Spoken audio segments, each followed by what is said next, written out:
Aujourd'hui, on voit qu'au niveau des pays, en tout cas, que j'ai cité tout à l'heure, il y a beaucoup de ressources, il y a beaucoup de biodiversité, mais qui sont fortement dégradées, justement par les effets des changements climatiques, mais aussi par l'action de l'homme. Et donc, les conséquences de cette dégradation touchent toute la communauté, mais touchent particulièrement les femmes et les jeunes, et entraînent tout ce qu'on a eu comme drame socio-économique, drame social, je veux dire, avec l'immigration et tout ce qu'on connaît. Donc, il faut voir un peu les réponses qu'il faut apporter.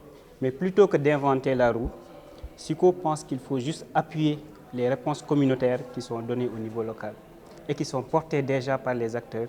Avec l'appui des autorités, il y a déjà des cadres qui sont définis et on cherche juste à appuyer à ce niveau-là. Le projet a 3 volets. Le premier volet, c'est la gouvernance. Donc, on cherche à renforcer les instances de gouvernance de l'action climatique et de la biodiversité.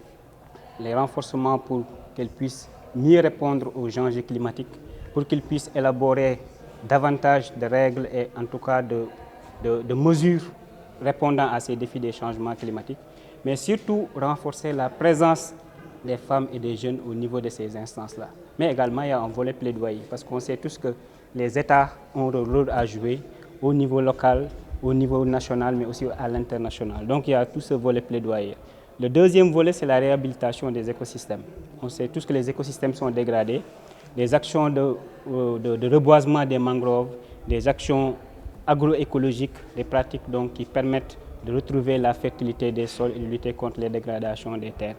Il y a un troisième volet qui concerne davantage l'autonomisation des femmes. Et c'est dans ce axe-là que vous verrez tout ce qui est activités génératrices de revenus comme l'apiculture, mais aussi les jardins maraîchers, l'appui à la transformation, l'appui à la commercialisation pour avoir des revenus, surtout pour les femmes et les jeunes.